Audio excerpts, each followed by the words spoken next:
গতকাল রাত্রে ৩টা পর্যন্ত আমার সাথে এখানে আমি কথা বলেছি। তাতে আমাদের ধারণা ছিল যে কালকে যেটা ভোর থেকে এটার প্রভাব পড়বে, কিন্তু আমি যেহেতু উপকূলের মানুষ, আমি এলাকায় খবর নিচ্ছি যে তেমনটা প্রভাব এখনো পড়ে না, যদিও বাতাস বেড়েছে, হালকা বৃষ্টি। তাই আমি ব্যক্তিগতভাবে এটা লেটেস্ট অবস্থা নিজে জানার জন্য বলতে এখানে আসছি। ইতিমধ্যে আমাদের ডাইরেক্টর সব এখানে পড়ছে। আমরা যেটা লেটেস্ট যে অবস্থা, বর্তমানে পায়রা পোর্ট থেকে এটা 260 কিলোমিটার দূরে আছে এবং এটার কেন্দ্রের বায়ুর গতিবেগ আমাদের 65 থেকে 88-90 পর্যন্ত, এবং এটা 10 কিলোমিটার বেগে আগে আসতেছে।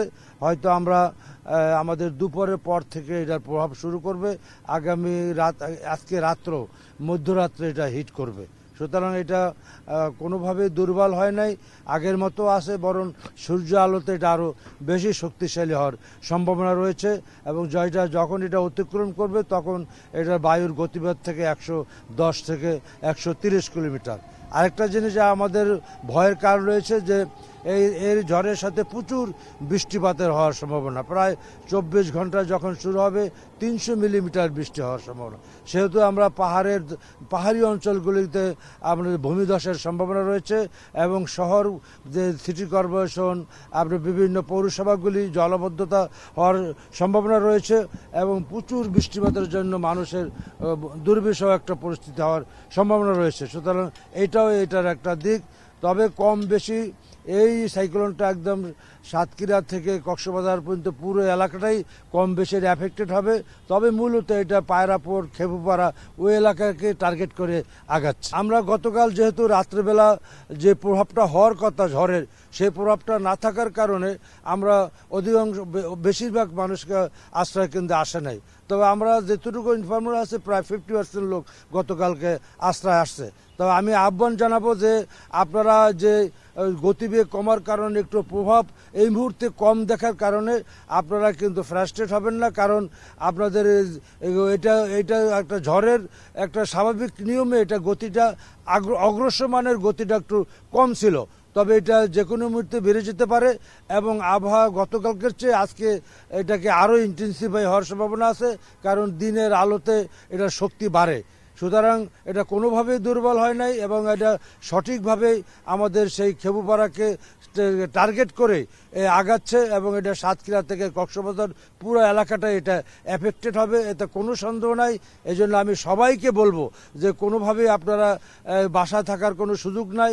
এক্ষুনি এই মুহূর্তে কাল বিলম্ব না করে আপনারা যার নিরাপদ আশ্রয় কেন্দ্রে আশ্রয় নেন, এবং উপকূলে যত জলযান আছে, বিভিন্ন জেলে আছে, ট্রলার আছে, এবং সামরিক বেসামরিক স্থাপনায় যে সমস্ত আমাদের যান আছে, সবাইকে বলবো আপনারা নিরাপদ আশ্রয় যেভাবে আছেন সেভাবে থাকার জন্য, কারণ এটা আগামী 2 থেকে 3 ঘন্টার মধ্যে মহাবিপদ সংকেতের আওতায় চলে যেতে পারে। এটা রাত্রে বিগত 6 ঘন্টায় এটার গতিবেগ যে 10-এ নেমে আসছে। এটা সাধারণত ঘূর্ণিঝড়ের যে মুভমেন্ট, অগ্রসরের যে গতি, সেটাকে বলা হয় যে এই মানে 10 কিলোমিটার পার আওয়ার বা 17 কিলোমিটার, এটা কম বেশি হয়। কখনো কখনো যেমন আপনারা হামনের সময় জানেন যে এটা 57 কিলোমিটার আর গতিতে মানে উপকূলে আঘাত এনেছিল, এত দ্রুত আসছিল যেটা মানে আমরা সাইক্লোনের ইতিহাসে এই ধরনের মুভমেন্ট আমরা দেখি নাই। তো এই গতি কম বেশি হতেই পারে, আবার হয়তো এটা বেড়ে 20-এ চলে যেতে পারে।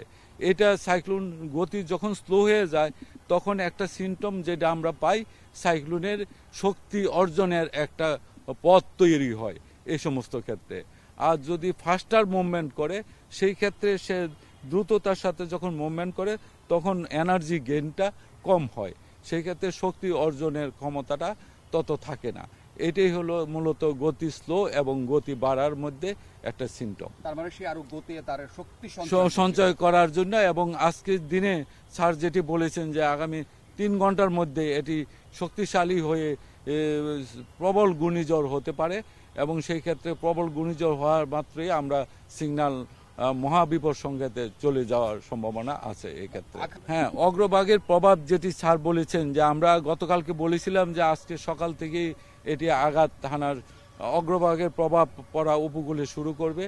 যেহেতু এটা স্লো হয়ে গেছে রাত্রে, এখন এই সময়টা একটু পিছিয়ে দুপুরের পর থেকে আজকে এই অগ্রভাগের প্রভাব পুরো উপকূলে শুরু হবে এবং মূল কেন্দ্র যেটি সেটি অতিক্রম করা না পর্যন্ত আমাদের মনিটরিং সিস্টেম আমরা বুলেটিন ইস্যু করতে থাকি। সেই সময়টা মধ্যরাত পর্যন্ত এই কেন্দ্রটা অতিক্রম করার সময়, অর্থাৎ আজকে দুপুর পর্যন্ত থেকে 12টা থেকে রাত 12টা, এই 12 ঘন্টা সময় আপনারা ধরে নিতে পারেন যে এই পুরা উপকূল এলাকা এটার প্রভাব চলবে। এরপরেও আরেকটি বিষয় এখানে থাকবে, কেন্দ্র চলে যাওয়ার পরেও এর পরবর্তী যে তার পিছনের ভাগ সেটি অতিক্রম করতে আরও 3-4 ঘন্টা সময় লাগবে।